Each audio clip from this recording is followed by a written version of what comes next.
mensyukuri. Kakiku melompat bagimu, sebab rahmat-Mu. Katakan lagi, tanganku semua mensyukuri. Haleluya. Melompat bagimu, sebab rahmat-Mu baru setiap pagi. Bersyukurlah kepada Tuhan, sebab Ia baik, sebab Ia baik. Bahwasanya untuk selamanya kasih setianya. Bersyukurlah, bersyukurlah kepada Tuhan, sebab Ia baik, sebab Ia baik. Kasih setianya, kasih setianya. Na na na na na na na na na na na na na na na na na na. Oh, na na na na na na na na na na na na na na na. Haleluya, haleluya. Terima kasih Tuhan, terima kasih Tuhan, terima kasih Tuhan, terima kasih Tuhan.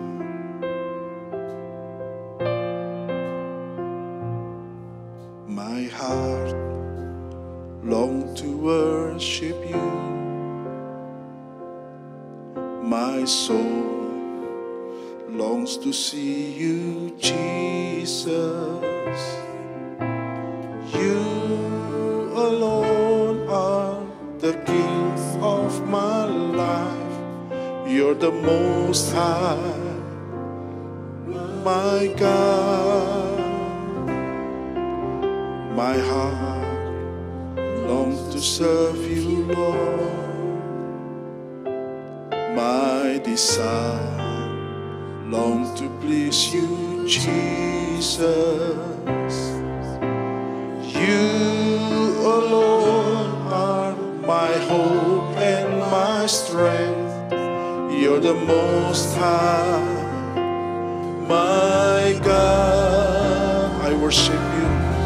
I worship you, Jesus. I worship you with all of my heart and all of my soul. I love you. I love to worship you. My heart longs to worship you. My heart longs to worship you. My soul longs to feel you, Jesus.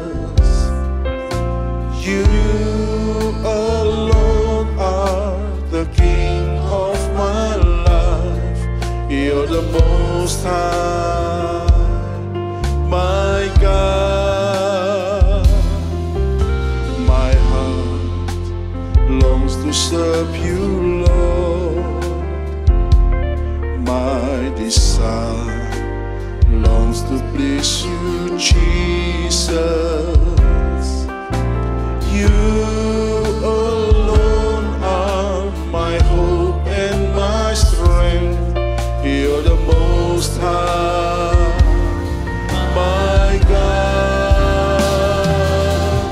I worship you, Jesus. I worship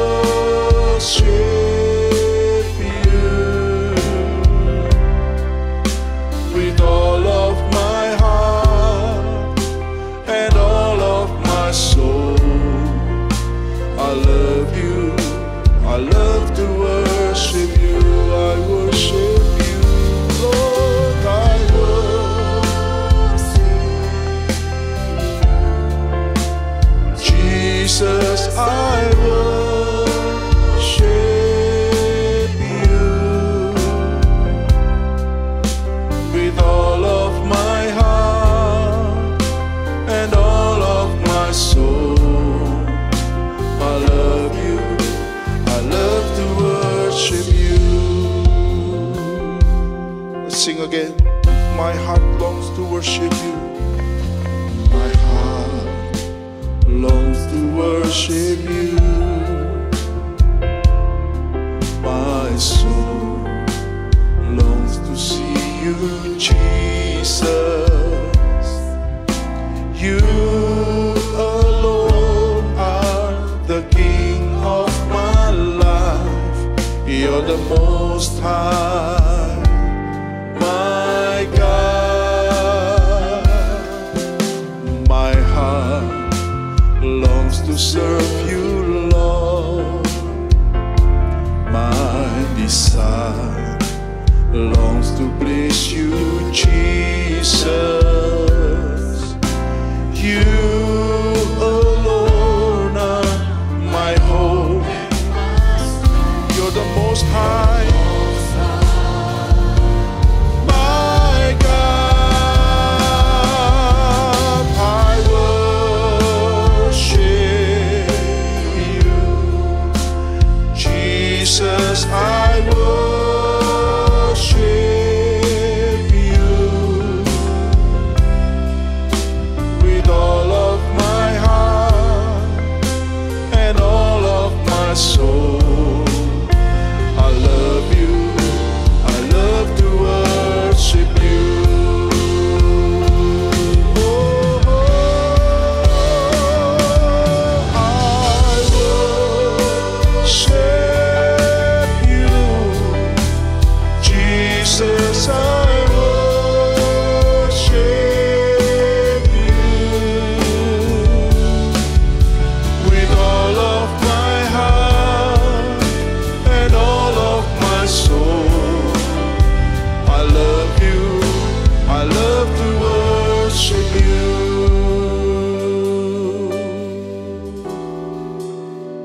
Jesus.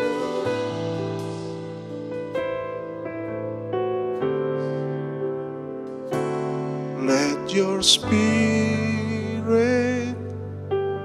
fill this place, sweet spirit, fill my heart. Let your presence fill this place as we worship you, as we worship you. Let your spirit fill this place, sweet spirit, fill my heart. Let your presence fill this place as we worship you. Let your spirit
kasih Tuhan. Ku nyanyi Hosana bagi Rajaku yang duduk di tahta. Aku muliakan dan ku agungkan, Kau layak disembah.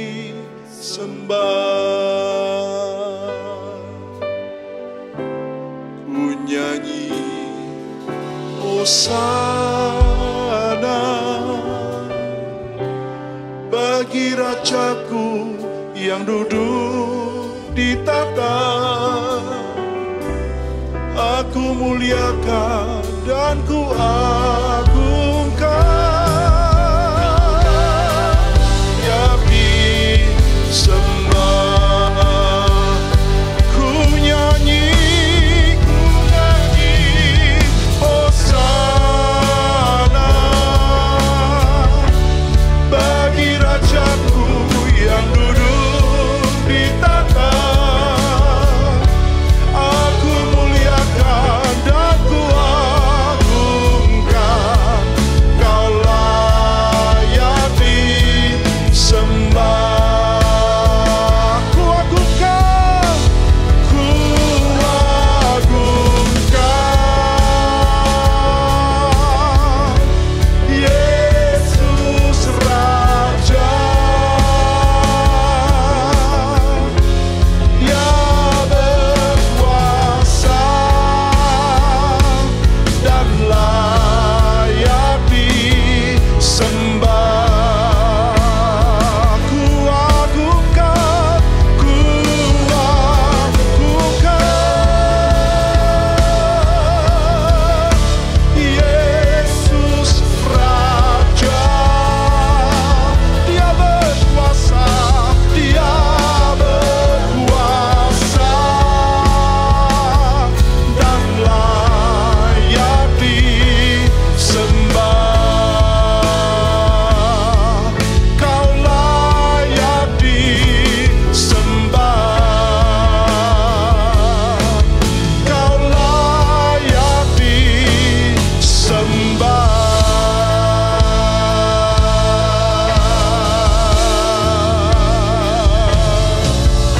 Terpujilah namamu Tuhan, terpujilah namamu Tuhan. Haleluya,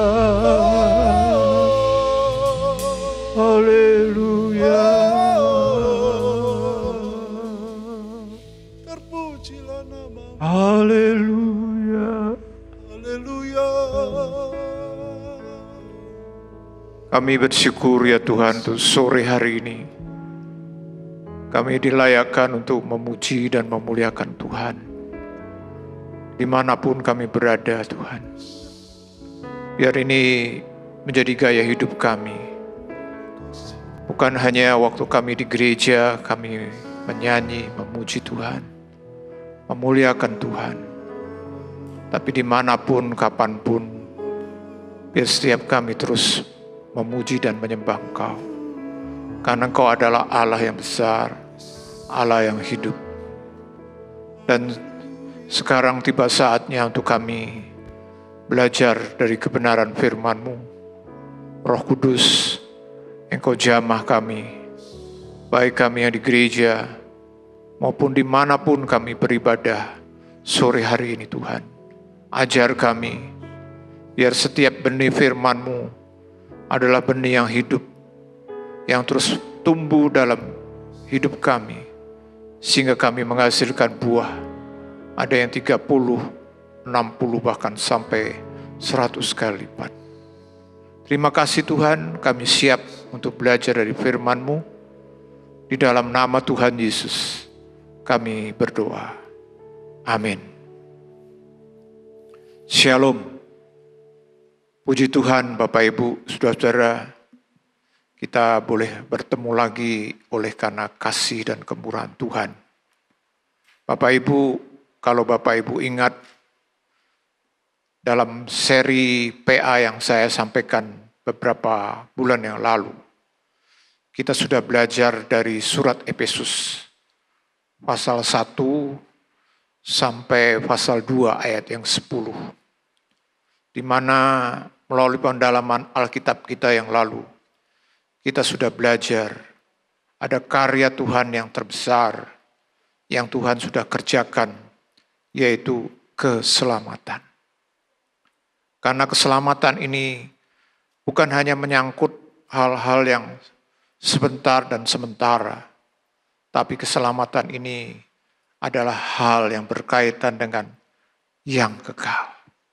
Dan oleh kasih karunia Tuhan, melalui iman, setiap kita boleh mendapatkan ini. Maka tugas kita adalah kita harus terus ada di dalamnya. Dan mulai sore ini kita akan melanjutkan dari Efesus pasal 2 ayat yang ke-11 sampai pasal 3.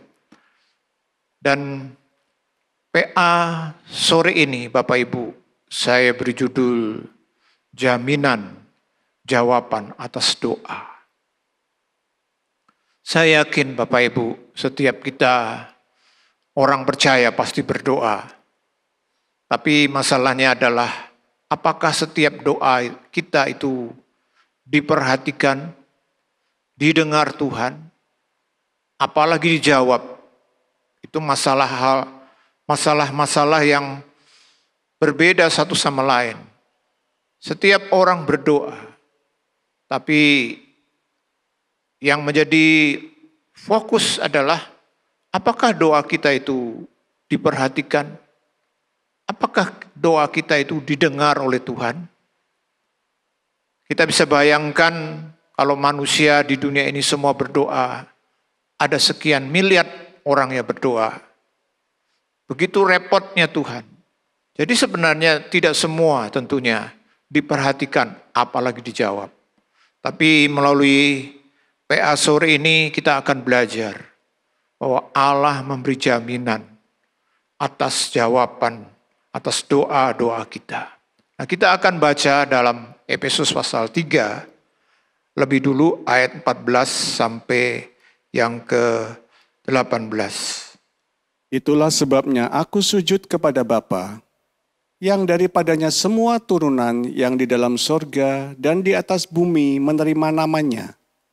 Aku berdoa supaya Ia, menurut kekayaan kemuliaannya, menguatkan dan meneguhkan kamu oleh rohnya di dalam batinmu, sehingga oleh imanmu Kristus diam di dalam hatimu, dan kamu berakar serta berdasar di dalam kasih. Aku berdoa supaya kamu bersama-sama dengan segala orang kudus dapat memahami betapa lebarnya dan panjangnya dan tingginya dan dalamnya kasih Kristus. Bapak Ibu, Rasul Paulus menutup bagian pertama dari surat Efesus. Kalau kita belajar surat Efesus ini, itu menjadi dua bagian besar. Pasal 1 sampai pasal 3, itu lebih banyak Paulus menjelaskan hal yang berkaitan dengan doktrin, khususnya keselamatan dan dikaitkan dengan gereja. Lalu pasal 4 sampai pasal 6, nanti kita akan coba pelajari dalam seri berikutnya, itu menjelaskan tentang hal yang sifatnya penerapan aplikasi. Orang yang diselamatkan sebagai gereja yang sudah mendapat hidup kekal, itu harus melakukan apa saja. Dan di dalam bagian yang pertama, Rasul Paulus menutup dengan sebuah doa. Doa yang memang harus diakui jarang kita minta kepada Tuhan. Misalnya saja dalam ayat 16 Paulus berkata, aku berdoa supaya Ia menurut kekayaan kemuliaannya menguatkan dan meneguhkan kamu oleh rohnya di dalam batin. Paulus berdoa, kalau kita pelajari bagaimana tiap kali Paulus berdoa, dia tidak pernah atau boleh dikatakan sangat jarang sekali dia berdoa supaya jemaat diberkati, supaya mengalami ini. Tapi dia selalu kaitkan dengan hal yang sifatnya rohani. Dan kalau kita baca di sini, Paulus berdoa supaya dikatakan kita itu diteguhkan, dikuatkan. Lalu juga yang kedua kalau kita baca dalam ayat 18 dikatakan, aku berdoa supaya kamu bersama-sama dengan segala orang kudus dapat memahami betapa lebarnya dan panjangnya dan tingginya dan dalamnya kasih Kristus. Saudara yang dikasih Tuhan, Rasul Paulus sangat merindukan jemaat Efesus. Dan sekarang untuk setiap kita, apa yang sebenarnya harus kita dapatkan dalam hidup kita. Seringkali kita harus akui karena kemanusiaan kita itu berkaitan dengan tubuh lahiriah yang sangat erat dengan dunia. Sehingga tiap kali kita harus selalu berpikir apa yang kita dapat, apa yang kita capai itu adalah hal-hal yang sifatnya sementara saja. Tapi Paulus ingin mengingatkan kita Bapak Ibu, bahwa setiap kita harus mendapatkan yang lebih dari semua itu. Yaitu apa dikatakan? Tentang kasih Kristus kita harus memahami. Dan ini dia lanjutkan juga kalau kita baca di dalam ayat 19 sampai 21 dikatakan. Dan dapat mengenal kasih itu, sekalipun ia melampaui segala pengetahuan. Aku berdoa, supaya kamu dipenuhi di dalam seluruh kepenuhan Allah. Bagi Dialah yang dapat melakukan jauh lebih banyak daripada yang kita doakan atau pikirkan, seperti yang ternyata dari kuasa yang bekerja di dalam kita.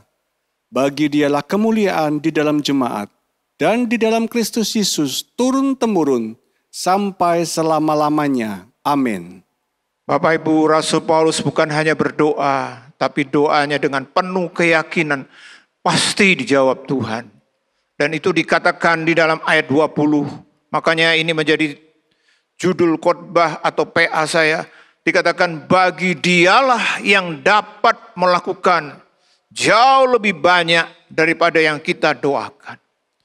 Rasul Paulus percaya bahwa Allah sanggup. Dia bukan hanya seperti kita manusia, kadang-kadang ada teman, mungkin keluarga, suami, istri, atau orang-orang dekat kita, mereka punya masalah.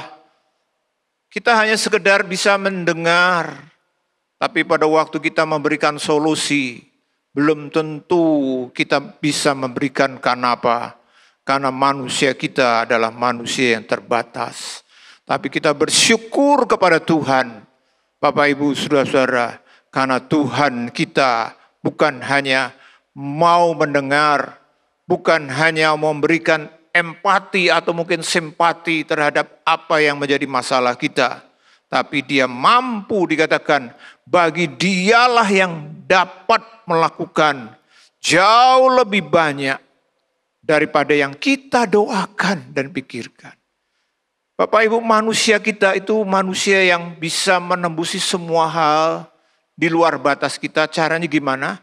Dengan pikiran kita, imajinasi. Makanya misalnya saja kita bisa menonton film-film yang sifatnya mungkin bersifat menembus masa depan. Zaman dulu, waktu tahun 70-an, 80-an, ada film-film yang berkaitan dengan pergi ke bulan, atau mungkin ya semacam hal-hal sifatnya fiksi. Tapi sekarang itu terjadi. Jadi manusia itu bisa membuat hal-hal yang di luar batasnya dengan pikirannya, kreativitasnya, imajinasinya. Tapi Tuhan bilang apa melalui Rasul Paulus di sini? Bagi Dialah yang dapat melakukan jauh lebih banyak daripada apa? Yang kita doakan. Lalu bukan hanya didoakan, yang kita pikirkan. Bapak Ibu bisa berpikir apa? Mati, bangkit, semuanya hal kita bisa pikirkan. Tuhan dikatakan mau menjawab seperti yang ternyata dari kuasa yang bekerja di dalam kita. Bapak Ibu, saudara-saudara yang dikasih Tuhan, maka kita perlu terus berdoa. Dan salah satu doa yang terbesar tadi Paulus bilang, kita sudah baca di dalam bagian sebelumnya tadi, ayat 18, aku berdoa supaya kamu bersama-sama dengan segala orang kudus dapat memahami betapa lebarnya dan panjangnya dan tingginya dan dalamnya kasih Kristus. Bapak, Ibu, saudara-saudara dikasih Tuhan, ada yang perlu di dalam hidup kita untuk kita alami. Yaitu apa? Kasih Kristus. Paulus menjelaskan tentang kasih Kristus itu sebagai, saya sebut, 4 dimensi. 4 dimensi. Kasih 4 dimensi. Biasanya selalu kalau dimensi itu pada umumnya adalah 3. Tapi ini 4. Lebarnya, panjangnya, dalamnya, dan tingginya. Seperti sebuah ruangan. Kenapa Bapak Ibu kasih Tuhan itu disebut lebar? Karena ini bicara soal kasih Tuhan tidak hanya menjangkau orang-orang tertentu saja. Kalau kita belajar Alkitab kita itu terdiri dari 2 bagian. Yang pertama Perjanjian Lama, yang kedua Perjanjian Baru. Kita tahu bicara soal Perjanjian Lama, itu siapa yang Tuhan kasihi, siapa yang Tuhan berkati, siapa yang Tuhan pilih, hanya satu bangsa saja, yaitu Israel. Selain Israel, bukanlah bangsa atau orang-orang yang dikasihi Tuhan. Bukanlah orang yang diberkati, bukan orang yang dipilih Tuhan. Tapi melalui pewahyuan yang Tuhan singkapkan dengan cara Tuhan Yesus datang ke bumi, menjadi manusia, lalu mati di atas kayu salib, bangkit dan naik ke surga, maka ada perubahan fokus dari Tuhan. Dan ini yang Paulus waktu itu doakan, supaya kamu bisa memahami dan akhirnya mengenal, yaitu apa? Di mana kasih Tuhan itu lebar. Karena bukan hanya orang tertentu yang dikasih Tuhan, bukan hanya bangsa yang tertentu yang dikasih Tuhan, tapi semua orang. Itu sebabnya kenapa kasih Tuhan disebut lebarnya. Karena tidak hanya menjangkau segelintir orang, sekelompok orang, hanya bangsa tertentu saja, tapi semua bangsa. Ini kasih Tuhan. Kalau tadinya Tuhan hanya fokus pada Israel, sekarang dia juga fokus pada Indonesia. Indonesia adalah bangsa yang dikasihi Tuhan. Bangsa mana lagi yang mungkin kita bilang sudah atau masih sangat terbelakang? Tuhan mengasihi mereka. Dimanapun, ini kasih Tuhan. Dimensi yang pertama adalah soal lebar. Kemudian dikatakan kamu bisa memahami lebarnya. Kemudian panjangnya. Kasih Tuhan itu punya panjang. Ini bicara soal apa? Sampai kapan Tuhan mengasihi kita? Sampai kapan Tuhan mengasihi orang-orang yang dikasihinya? Kita semua sebagai manusia, Bapak Ibu, kita punya kasih, kita punya cinta. Suami mengasihi istri, orang tua mengasihi anak, anak mengasihi saudaranya, mengasihi teman. Tapi jujur aja, kasih kita itu kasih yang terbatas. Makanya kenapa dalam kehidupan pernikahan ada yang namanya perceraian. Penyebabnya apa? Pasti sudah tidak ada yang namanya kasih. Kasih kita itu terbatas. Kenapa terjadi konflik antar saudara, bahkan antar teman dekat, antar kelompok masyarakat? Yang jelas pasti sudah tidak ada yang namanya kasih. Tapi kasih Tuhan itu kasih yang tidak berkesudahan. Sampai kapanpun Dia mengasihi kita. Itu Dia tunjukkan sebagai bukti pada waktu Dia masih hanya fokus pada satu bangsa yang namanya Israel. Makanya perjanjian lama kita belajar bagaimana bangsa Israel itu betul-betul bangsa yang menurut saya sangat kebangetan. Sangat mungkin kalau bisa disebut sebagai kata dablek, itu dablek, pokoknya sudah betul-betul sangat kacau lah. Tapi Tuhan berkata, kasihku kepada bangsa ini adalah kasih yang kekal. Artinya apa? Sampai kapanpun bangsa Israel tetap dikasih Tuhan. Dan sekarang gereja, umat Tuhan, dimanapun Tuhan tidak pernah berhenti untuk mengasihi. Wow. Bapak Ibu, marilah, inilah yang menjadi doa Paulus. Dan dia yakin Tuhan bisa menjawab. Yaitu apa? Supaya jemaat, kita semua memahami dan mengenal kasih Tuhan yang panjang, artinya yang tidak pernah berhenti. Kasih Tuhan adalah kasih yang kekal. Sampai kapanpun, seperti bangsa Israel, mereka jatuh bangun, memang karena pelanggaran mereka harus dihukum, bahkan sampai dibuang ke Babel, dibuang ke Asyur, itu Tuhan lakukan. Tapi tetap hati Tuhan adalah hati yang mengasihi. Sehingga waktu bangsa Israel kembali dan mereka bertobat, Tuhan bilang silakan. Seperti gambaran tentang anak yang terhilang. Pada waktu anak yang bungsu menghabiskan harta warisan. Sebenarnya ini betul-betul tipe anak kurang ajar. Ayahnya masih hidup, warisannya sudah diminta jatahnya. Tapi ayahnya berikan. Pada waktu si anak sudah habiskan semua, hidupnya menjadi kacau, hancur-hancuran. Sampai anak ini pun ragu-ragu, apakah bapakku masih mau terima aku.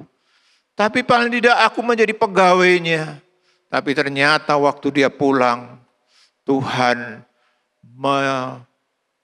menempatkan si anak terhilang ini.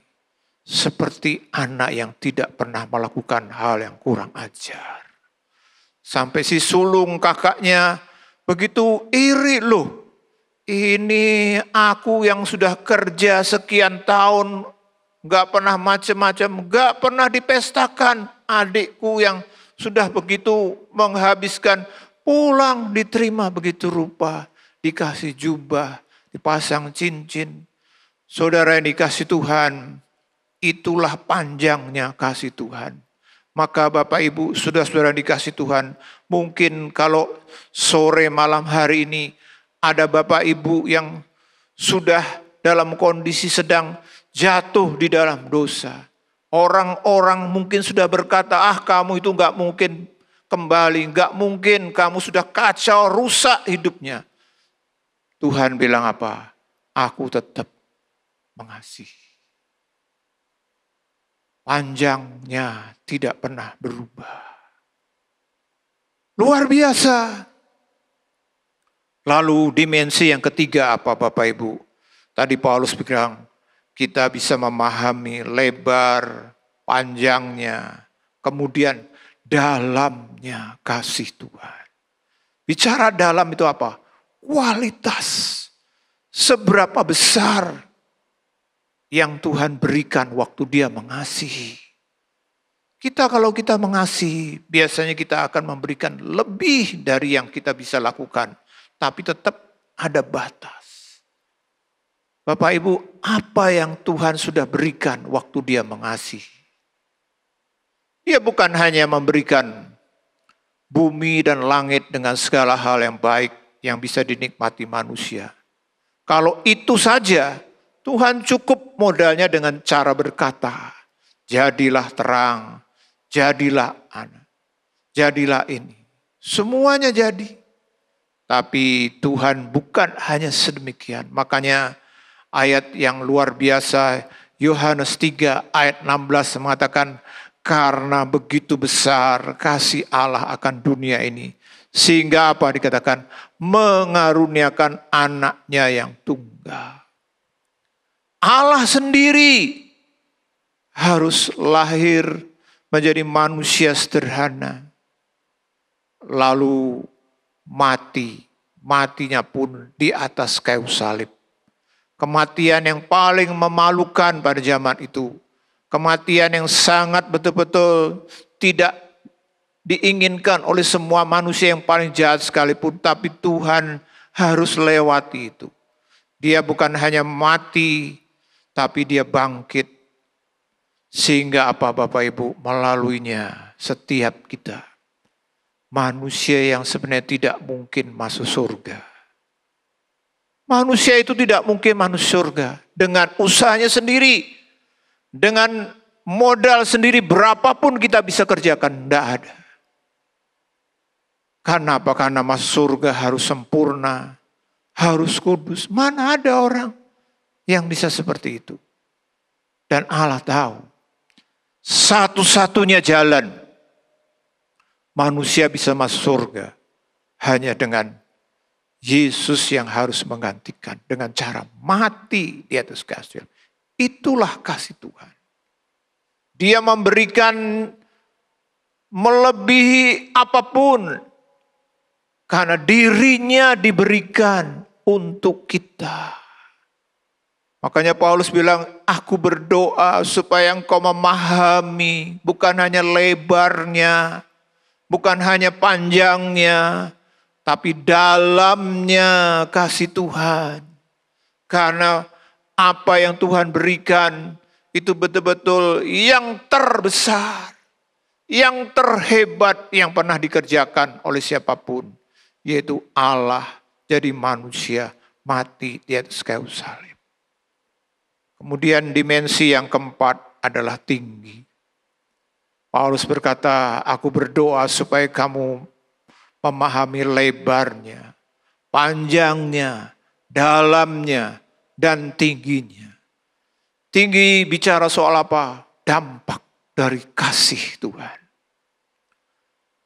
Apa yang kita akan alami waktu kita mengalami kasih Tuhan? Tingginya seberapa? Saudara, waktu Tuhan mengasihi kita dan itu sudah kita bahas di dalam pasal 1, pasal 2. Waktu kita menyambut kasih Tuhan, kita dijadikan anak Allah. Bukan hanya anak Allah, tapi kita sudah belajar, kita dijadikan ahli waris kerajaan surga. Wow, ini Bapak Ibu, kalau kita mendapat warisan, itu kan kalau bicara soal warisan biasanya bicara soal apa? Bicara soal harta, ya kan? Atau mungkin kedudukan. Kalau dia seorang anak raja, dia akan dapat ahli waris kalau dia diangkat jadi putra mahkota untuk menggantikan sang ayah jadi raja. Lalu apalagi dapat kekayaan yang sangat luar biasa, kedudukan, kekayaan, kuasa. Wah, luar biasa. Tapi Bapak Ibu, berapa lama kita menikmati hal mulia seperti itu? 20 tahun, 30 tahun, mungkin ada yang menjadi raja seperti Ratu Elizabeth. Dia lebih dari 50 tahun memerintah. Itu sudah sangat panjang sekali, bukan? Saya teringat waktu Bapak Presiden kita yang lalu, Bapak Presiden Soeharto, dia akan memerintah Indonesia 32 tahun. Sebuah waktu yang cukup sangat lama bagi seorang presiden. Waktu dia diminta untuk turun ke negara krisis tahun 98 waktu itu, 1998. Beliau berkata apa? Aku kalau disuruh turun tidak apa-apa, enggak paten. Kenapa? Karena dia sudah memerintah 32 tahun dalam kondisi mulia. Wah, hampir jarang ya kan. Nah, gara-gara itu terjadi reformasi, perubahan, sehingga presiden tidak lagi boleh seumur hidup, tapi hanya 2 kali masa jabatan seperti sekarang ini. Yang terjadi dengan presiden kita SBY, kemudian juga Jokowi, hanya 10 tahun selesai. Saudara, kemuliaan yang kita dapat karena kita warisan di dunia luar biasa. Tapi Bapak Ibu, ada saatnya berhenti. Tapi saudara dan saya, pada waktu kita menyambut kasih Tuhan, kita jadi ahli waris kerajaan Allah. Kerajaannya kekal. Biarlah ini Bapak Ibu betul-betul, maka Paulus bilang, aku berdoa supaya apa? Kamu memahami. Tapi bukan hanya memahami kalau kita baca dalam ayat 19. Supaya kamu mengenal kasih itu. Karena inilah sebenarnya yang luar biasa. Kita juga biarlah Bapak Ibu, waktu saya mempersiapkan ini, saya berkata, Tuhan tolong kami. Supaya kami memahami tentang kasih-Mu yang luar biasa ini. Sehingga hidup kami terus didorong, dimotivasi untuk terus menjadi anak-Mu yang maju terus, setia, rajin sampai akhir. Karena tidak ada kasih yang seperti Tuhan. Makanya Bapak Ibu, lalu kenapa juga kasih Tuhan itu 4 dimensi? Kalau bicara soal 4 dimensi artinya bagikan sebuah ruangan. Artinya apa? Kasih 4 dimensi bagikan sebuah ruangan yang bisa kita masuki. Bicara soal 4 dimensi seperti ruangan, ini 4 dimensi. Ada lebar, panjang, kemudian dalamnya, tingginya. Sehingga kita ada di dalam gereja ini, Bapak Ibu. Kalau Bapak Ibu datang ke 2 dimensi, kita nggak bisa masuki. Kalau 3 dimensi juga, ya kalau 4 dimensi, kita ada di dalamnya. Kuncinya apa? Yaitu memahami dan mengenal. Tadi kita baca. Kita harus masuki, kita harus alami. Paulus memakai kata kunci, aku berdoa supaya kamu bisa memahami dan mengenal. Bapak Ibu, saudara-saudara dikasih Tuhan, apa arti memahami dan mengenal? Artinya kalau paham ini bicara soal pengertian. Kalau mengenal artinya bicara soal pengalaman. Tentu sebelum kita mengalami, Tuhan harapkan kita mengerti, sadar, yakin. Ini bicara soal pikiran. Lalu kenal artinya kita betul-betul ngalam. Kata memahami, Bapak Ibu, dalam ayat 18 tadi, itu dari kata katalobesti. Kemudian kalau mengenal, dikata genonai. Kita semua banyak tahu. Genonai itu artinya pengetahuan. Tapi pengetahuan bukan hanya sekedar pikiran, tapi betul-betul mengalami. Nah, bicara soal memahami dan mengalami. Aspek-aspeknya apa Bapak Ibu? Bicara soal mengalami dan juga memahami tadi yang dikatakan dengan kata labesti dan genona ini. Itu seperti yang Paulus katakan, aku berdoa supaya kamu berakar dan berdasar. Berakar. Nah, ini bicara soal memahami dan juga mengenal tadi. Berakar dan berdasar. 2 kata yang hampir sama tapi betul-betul kita mengerti dan juga mengalami. Kasih itu kekuatannya luar biasa kalau kita punya. Di dalam kitab Kidung Agung, cinta atau kasih itu digambarkan seperti sebuah aliran air yang tidak pernah, kekuatannya tidak bisa ditahan. Coba Bapak Ibu, Orang kalau sudah punya cinta, cinta yang betul-betul benar sejati, apa aja diterjang, apapun juga diabaikan demi cintanya.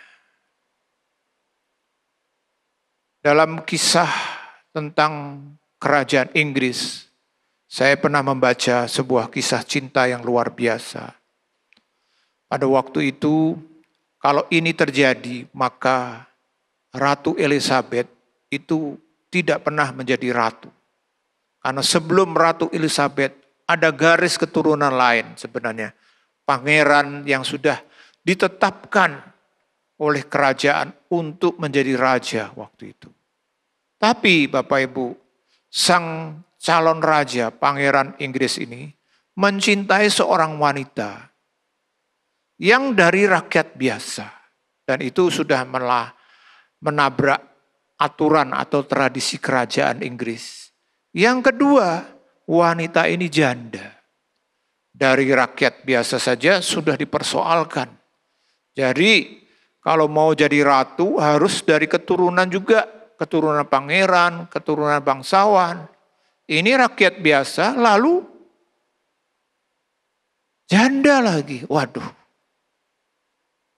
Sehingga waktu itu si pangeran calon raja ini dipanggil dalam semacam sidang. Diberitahu kamu akan jadi raja dengan syarat kamu putuskan ya calon istrimu. Cari yang memang layak menjadi ratu. Bapak Ibu kalau kita dengar itu, ya kan pasti pikiran Bapak Ibu dengan saya hampir sama, yaitu apa? Oke lah, pasti pangeran itu akan berkata, oke, saya akan putuskan calon saya akan cari istri yang memang sesuai dengan persyaratan. Mau cari wanita yang cantik kayak apa? Apa tidak bisa? Seperti misalnya Ratu atau Lady Diana yang lalu. Bisa pasti, karena raja. Siapa yang tidak mau menikah dengan raja? Tapi keputusan sang pangeran ini mengejutkan sehingga menjadi sebuah kisah yang sangat legendaris sampai sekarang. Yaitu apa? Ternyata dia memutuskan untuk tidak jadi raja. Dia tetap memutuskan untuk menikah dengan istrinya atau calon istrinya yang adalah rakyat biasa dan seorang janda. Wah, ini menggemparkan dunia Bapak Ibu. Sampai sekarang begitu kuatnya yang namanya kasih atau cinta. Bapak Ibu, kita sebagai orang Kristen harus bisa berakar dan berdasar di dalam kasih. Karena kalau ini terjadi, kita bisa saja menghadapi berbagai macam hal yang sulit dan sukar. Kita tidak akan pernah goyah dalam pengikutan kita kepada Tuhan. Di lain pihak, memang Tuhan juga menubuatkan di akhir zaman nanti sebelum Tuhan datang di era kita ini. Banyak kasih menjadi dingin. Ini sebenarnya masalahnya Bapak Ibu. Kalau Bapak Ibu kita jemaat Tuhan betul-betul berakar dan berdasar di dalam kasih, maka apapun yang terjadi kita akan menjadi orang-orang yang setia, gigih sampai akhir.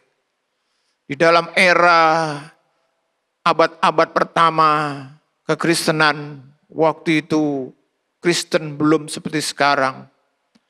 Ada seorang murid Tuhan yang namanya Polikarpus. Pada zamannya Polikarpus ini adalah seorang tokoh gereja yang punya banyak sekali pengikut. Satu kali dia ditangkap dan dihukum mati. Caranya beda dengan yang lain. Tujuannya apa? Karena pemerintah waktu itu tahu tokoh ini punya pengaruh luar biasa. Kalau tokoh ini dihukum dengan cara sembunyi-sembunyi atau biasa, itu membuat Ya para pengikutnya waktu itu mungkin tetap gigih. Sehingga akhirnya Polikarpus ini dihukum dengan cara yang beda. Yaitu apa Bapak Ibu? Dia ditaruh di semacam alun-alun begitu. Lalu sudah disiapkan api pembakaran. Kayu-kayu yang siap dibakar. Nah, si Polikarpus dibawa untuk maju ke depan. Waktu itu sebelum dia dihukum. Dengan cara apa? Dibakar hidup-hidup. Waduh, bayangkan Bapak Ibu. Begitu menderitanya ya kan. Dan Polikarpus dibawa. Sebelahnya ada kayu api yang siap dibakar. Algujonya memberi kesempatan untuk lepas dari hukuman itu. Karena memang tujuannya kalau Polikarpus menyangkal Tuhan, maka pengikutnya pasti juga. Nah, waktu itu Polikarpus ditanya oleh Algujo, kamu mau lepas dari hukuman pembakaran ini? Kalau syaratnya sederhana saja, ucapkan di depan khalayak ramai. Apa? Kamu berkata, aku menyangkal Tuhan Yesus. Itu aja, kamu udah jadi dibakar. Mungkin ya orang-orang waktu itu yang mendengar pikir, wah, Polikarpus pasti akan berkata, okelah, aku menyangkal Tuhan. Seperti Petrus setelah itu bertobat kan bisa saja mungkin. Tapi jawaban Polikarpus sangat mengejutkan semua orang. Kenapa dia bilang, aku sudah berpuluh-puluh tahun mengenal Tuhanku. Dan kasih Tuhan tidak pernah mengecewakan aku. Sehingga dia bilang, aku tidak akan pernah menyangkal dia.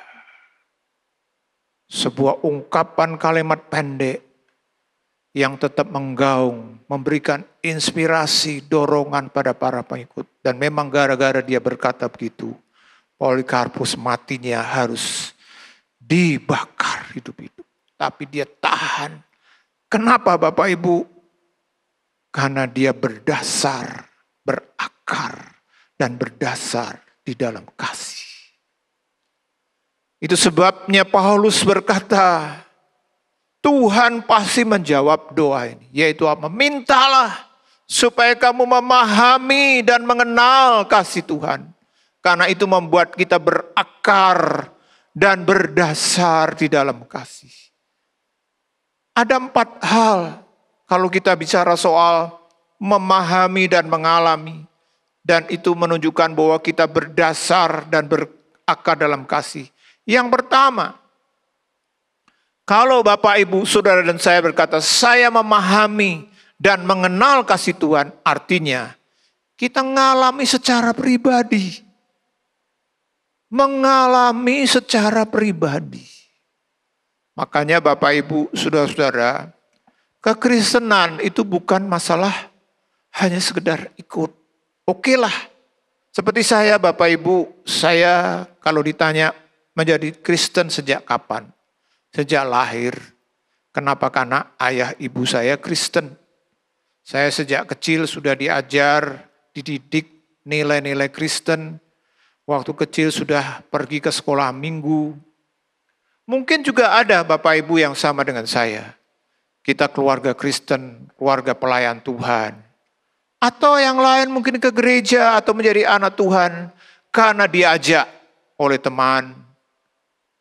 Atau secara kebetulan, tidak apa-apa Bapak Ibu, latar belakang atau mungkin penyebab kita menjadi orang ke gereja, menjadi anak Tuhan, ada berbagai macam faktor penyebabnya. Tapi ada satu hal yang harus setiap kita, kalau kita mau sungguh-sungguh berakar, berdasar di dalam kasih.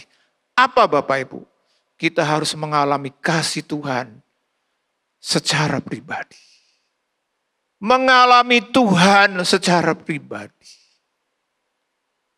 Ini penting sekali. Ini penting sekali Bapak Ibu. Karena Kalau tidak, ya tadi itu. Saya akui kalau saya ditanya, kenapa saya jadi pendeta? Jujur aja Bapak Ibu, waktu saya muda, waktu saya sekolah, SMP, apalagi SMP, SMA. Saya waktu itu nggak pernah berpikir untuk menjadi pendeta. Karena saya bukan tipe orang yang suka ketemu banyak orang. Saya seorang introvert, pemalu. Banyak minder kalau bicara soal bicara. Sangat takut. Di dalam perjalanan kekristenan saya sempat saya merasakan kekeringan. Sempat saya mempertanyakan waktu masih remaja, apakah Tuhan itu ada? Saya sempat sampai pada titik, karena saya merasakan seperti tidak ada apa-apa. Ke gereja ya karena diajak orang tua setelah remaja, jadi ada perasaan bosan, ya melayani juga, tapi pelayanan hanya sekedar ikut-ikutan. Bapak Ibu, kapan saya mengalami titik balik? Waktu kelas 2 SMA, dalam sebuah KKR sekolah, di mana pembicaranya waktu itu menantang kami, siapa yang mau terima Tuhan Yesus pertama kali. Saya nggak tahu waktu itu, saya begitu tergerak, saya berdiri dan maju. Waktu itu pembicara pengkhotbah membimbing kami, coba tirukan saya sebagai doa penerimaan. Saya ikuti, Tuhan Yesus ampuni saya dan sekarang saya mau terima Tuhan Yesus secara pribadi dalam hati saya. Bapak Ibu tahu waktu itu merupakan pengalaman baru bagi saya. Setelah saya mengatakan itu, saya rasakan sesuatu yang berbeda dalam hidup saya. Ada seperti air yang mengalir dalam hati saya yang kering, yang tandus. Yang tadinya saya pikir kekristenan itu bosan, hanya beban yang seharusnya perlu ditinggalkan. Tapi saya rasakan ada sukacita yang besar mengalir. Saya rasakan kasih Tuhan yang luar biasa. Saya seperti orang yang sadar saya berdosa dan saya sekarang diselamatkan. Ada sukacita yang baru. Dan sejak itu Bapak Ibu kelas 2 SMA itu, saya mulai melayani dengan cara yang berbeda. Sampai kebablasan, kenapa? Karena saya hampir tiap hari ke gereja. Gara-gara itu belajar saya kurang, nilai rapor saya jeblok Bapak Ibu.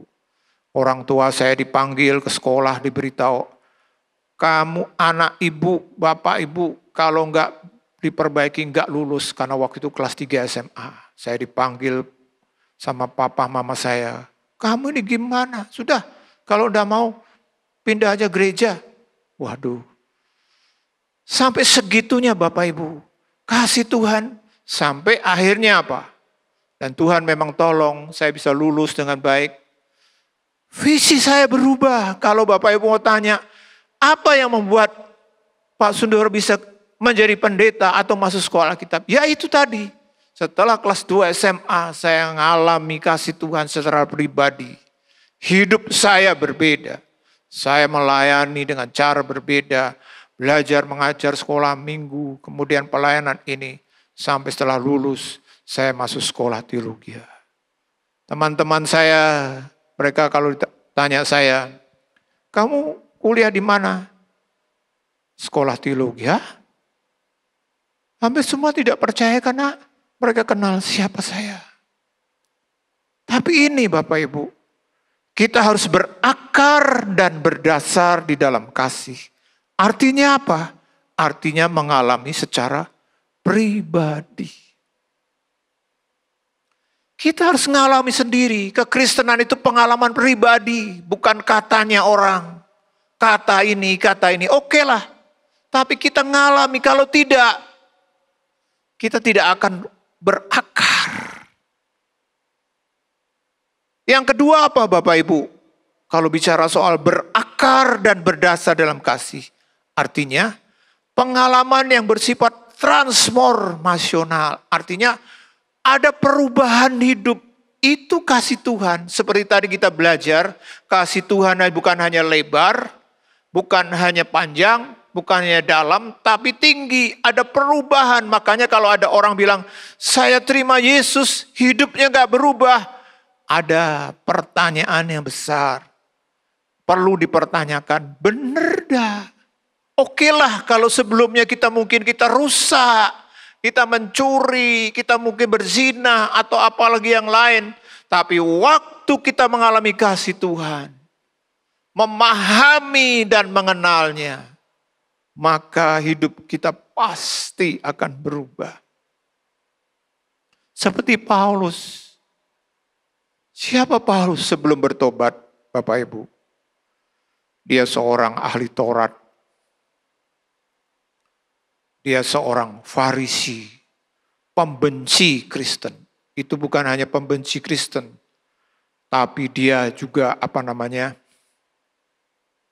mengejar-ngejar orang Kristen untuk dianiaya, dibunuh. Itu kebanggaannya. Betul-betul hidupnya sangat berlawanan. Tapi setelah dia ketemu Tuhan, mengalami kasih Tuhan, hidupnya berubah. Sekarang dia menjadi pengabar Injil Tuhan. Bahkan siap dianiaya, siap dipenjara. Akhirnya dia dibunuh sebagai martir. Semua dia jalani dengan rasa bangga. Itulah kasih Tuhan. Berakar dan berdasar di dalam kasih. Artinya, waktu kita memahami dan mengalami kasih, maka hidup kita pasti akan berubah. Beberapa waktu yang lalu saya ketemu dengan seorang, tadinya dia dari agama lain. Karena gara-garanya dia benci dengan kekristenan, dia benci dengan pendeta. Karena dia memang anak pendeta, sehingga dia murtad, bahkan dia pernah menjadi salah satu provokator gereja yang dibakar. Dia bilang, itu saya Pak. Saya begitu bencinya dengan kekristenan.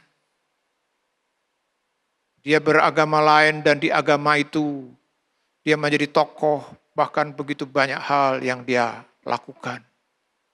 Tapi satu kali ya memang Bapak Ibu, banyak hal bisa terjadi menjadi penyebab kita bertobat mengalami Tuhan. Salah satunya adalah sakit. Kadang-kadang orang kalau sehat, sombong dia, gak perlu Tuhan. Tapi setelah masuk ICU, dia pengen ketemu dengan Tuhan. Bukan ketemu dengan yang lain. Sehingga kadang-kadang orang setelah sakit, dia bilang, oke lah Pak, doakan saya mau sembuh. Atau mungkin terhimpit persoalan lain. Kadang-kadang baik juga kalau Bapak Ibu yang punya usaha, lalu bangkrut. Kadang-kadang Tuhan izinkan keberangkutan. Kenapa? Supaya Bapak Ibu kita mengenal Tuhan. Karena waktu kita sehat, waktu kita sukses, kita jaya, wah semua kita abaikan Tuhan. Enggak. Ada seorang jemaat bilang sama saya, Pak, dulu saya sebelum bertobat, kalau ada pendeta datang ke rumah saya atau ke toko saya, jam 10, jam 11, yang suruh datang ketemu bukan dirinya, tapi pembantunya bilang Pak pendeta, saya nggak ada waktu, suruh pulang. Mungkin kita seperti itu, tapi waktu kita sedang mengalami masalah. Nah, si bapak ini juga Bapak Ibu, tadinya dia nggak mau kenal, tapi setelah dia sakit, nah dia mulai berkata, Tuhan, kalau memang kau ada, sembuhkan saya. Saya mau kenal kau. Akhirnya Tuhan sembuhkan, sehingga apa Bapak Ibu? Dia ngalami, hidupnya berubah. Tadinya secara karakter, dia suka marah-marah, suka maki, benci dengan kekristenan. Sekarang dia menjadi salah satu pengabar Injil. Untuk terus menjadi berkat. Hidupnya berubah. Itu kasih Tuhan. Pada waktu Bapak, Ibu, Saudara, dan saya berakar, berdasar di dalam kasih, maka pengalaman yang transformasional itu terjadi.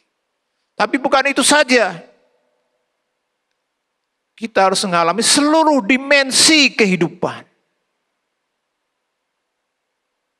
Baik jiwa, roh, tubuh, keluarga. Karena waktu kita berubah, kadang-kadang misalnya ada suami-suami yang hidupnya jadi troublemaker. Akhirnya apa? Mempengaruhi istri, mempengaruhi anak, mengaruhi teman kerja. Tapi pada waktu dia mulai berubah, hal yang perubahan itu mempengaruhi juga keluarganya, pekerjaannya. Seluruh dimensi berubah. Termasuk yang tadinya mungkin selalu mengalami kegagalan, kesulitan karena tidak punya Tuhan. Tapi pada waktu Bapak Ibu berakar dan berdasar di dalam kasih, maka kita akan mengalami perubahan. Tuhan akan memberkati. Tuhan akan menyertai. Dan kalau bicara soal berakar dan berdasar di dalam kasih, artinya apa? Ini bicara soal mengarah kepada kepenuhan Allah. Makanya Paulus juga berdoa, aku berdoa supaya kamu mengalami kepenuhan Allah. Jadi Allah penuh. Seperti tema khotbah tahun ini yang dicanangkan oleh Bapak Gembala Sidang kita, menjadi sempurna. Sempurnalah artinya kita betul-betul seperti Kristus. Makanya mulai yang akan datang kita akan belajar mulai pasal 4. Bagaimana hal-hal aspek kehidupan kita harus berubah seperti yang Tuhan kehendaki. Itu berakar dan berdasar di dalam kasih. Bapak Ibu mungkin kita berkata begini, Pak, mana mungkin ini terjadi dalam hidup saya?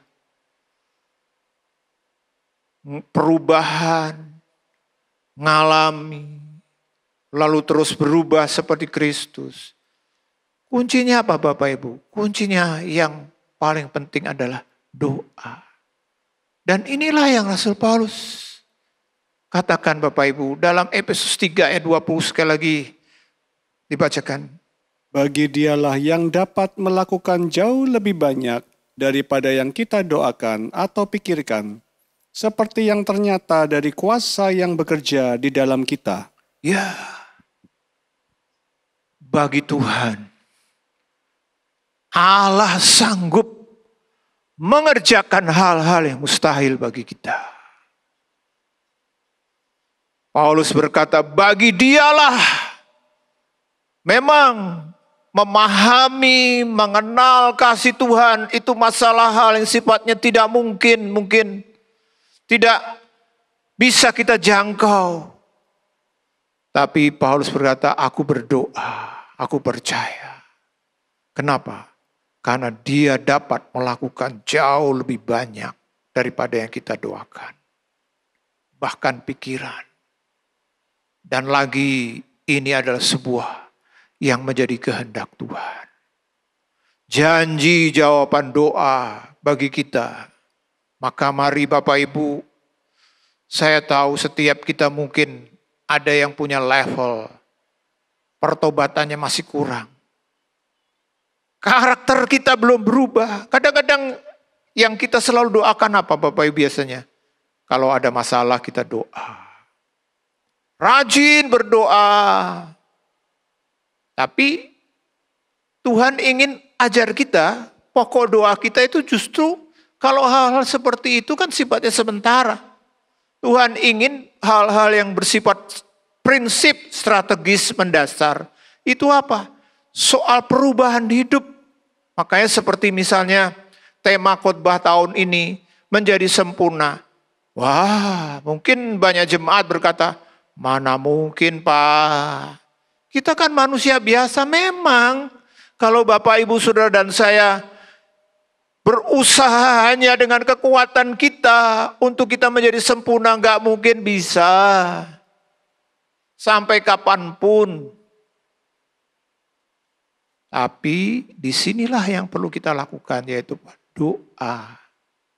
Tuhan, seperti Paulus berkata, aku berdoa supaya kamu bisa memahami dan mengenal kasih dalamnya, panjangnya, lebarnya, tingginya.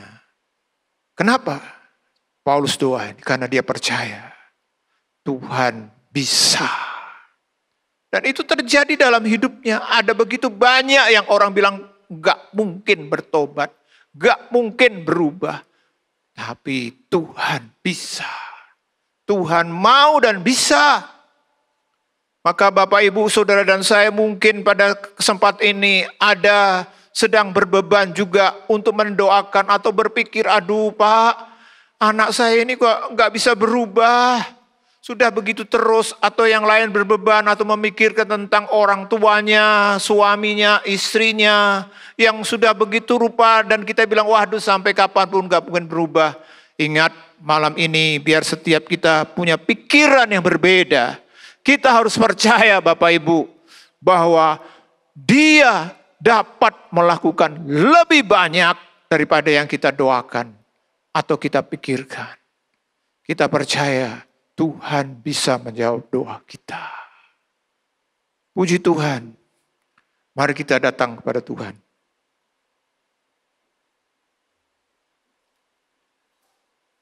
Saya ajak Bapak Ibu untuk berdiri, baik yang di gereja maupun juga yang di rumah atau dimanapun. Kalau Bapak Ibu berkenan. Kenapa semua itu terjadi Bapak Ibu? Karena kasih Tuhan. Kasih Tuhan adalah kasih yang menyelamatkan. Kasih Tuhan adalah kasih yang tak berkesudahan. Kita nyanyikan bersama-sama nyanyi ini.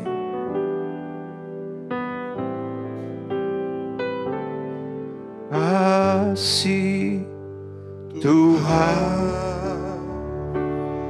kasih yang menyelamatkan, kasih Tuhan tak berkesudahan sepanjang masa. Sepanjang masa jiwaku merindu, sebab keagungan kasih ilahi. Kasih Tuhan, kasih Tuhan,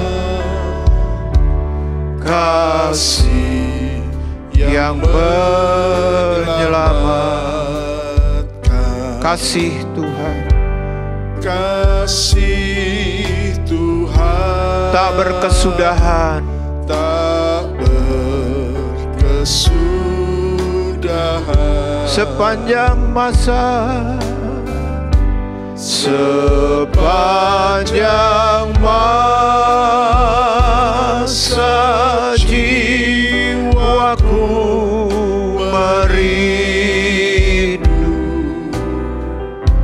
sebab keagungan kasih ilahi. Kasih Tuhan, kasih Tuhan, kasih yang menyelamatkan. Ya Tuhan, kami percaya. Kasih Tuhan, kasih yang tak berkesudahan,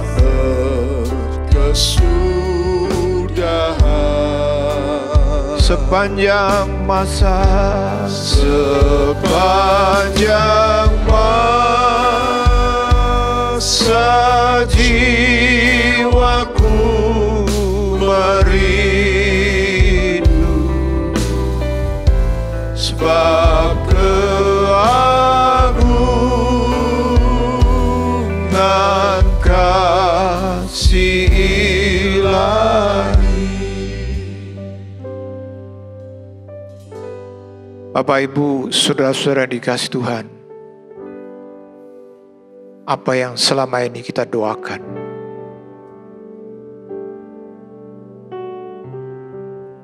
Biar kita belajar melalui pendalam Alkitab malam hari ini.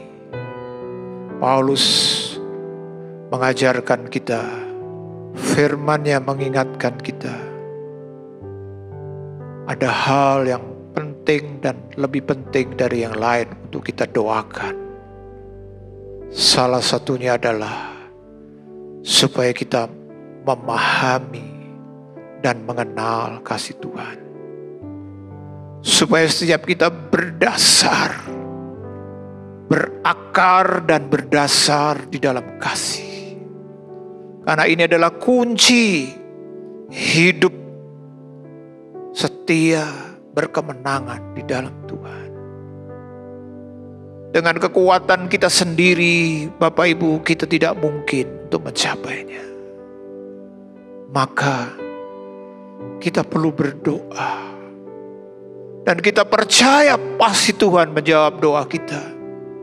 Karena seperti Paulus berkata, bagi Dialah yang berkuasa memberikan lebih daripada apa yang kita doakan dan pikirkan.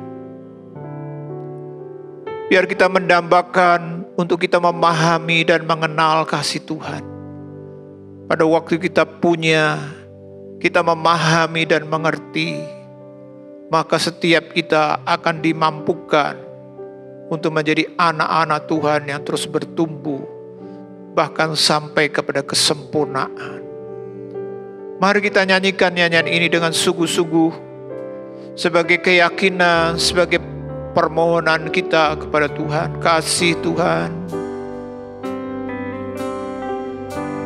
kasih Tuhan, ya Tuhan, kasih yang menyelamatkan. Biar setiap kami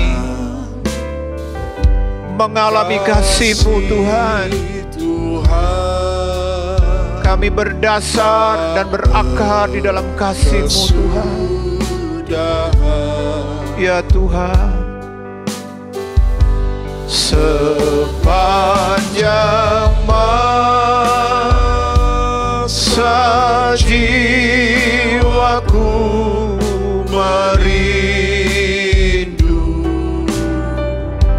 sebab keagungan kasih ilahi.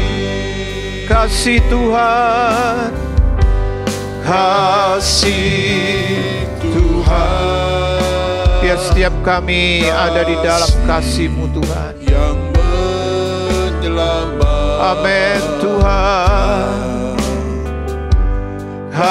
Kasih Tuhan tak berkesudahan,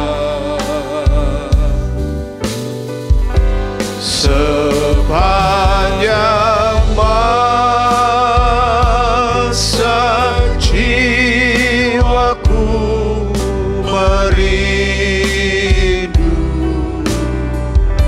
sebab keagungan kasih ilahi.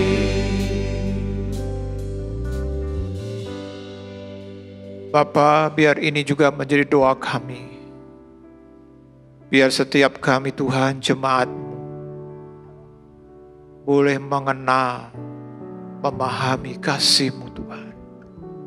Lebarnya, panjangnya, dalamnya, dan tingginya. Dengar doa kami Tuhan. Terima kasih Engkau berkati kami semua yang sudah mendengar, belajar dari firman-Mu malam hari ini. Dan sekarang kita angkat tangan kita untuk menerima berkat-Nya. Bapak, Ibu, saudara-saudara yang dikasihi Tuhan, terimalah berkat di dalam kasih karunia Tuhan Yesus Kristus, kasih Allah Bapa, dan dengan persekutuan Roh Kudus, biarlah menyertai saudara semua mulai malam hari ini bahkan sampai Maranatha, Tuhan Yesus datang kedua kali menjemput kita semua. Haleluya. Amin. Isilah hidup kita dengan menyenangkan hati Tuhan. Sungguh anugerah Tuhan kalau kita masih boleh hidup. Menjadi bijaksana adalah awal dari takut akan Tuhan. Gunakan waktu. Mari kita takut akan Tuhan. Bergabunglah dengan Pendeta Timotius Subekti dalam program Suara Alfa Omega. Hanya di Live Channel. Penyaluran kolekte maupun persembahan lainnya dapat dilakukan melalui transfer ke nomor rekening gereja dengan nomor 009 707 2071 atas nama Megawati dan Lee Irwande atau dengan scan QR Code berikut ini. Bagi jemaat Tuhan yang rindu mendapatkan informasi seputar kegiatan gereja, renungan harian, dan lain-lain melalui WhatsApp gereja, Anda dapat mendaftar dengan cara ketik BC spasi on dan mengirimkan ke WA gereja dengan nomor 0815 7802 2000.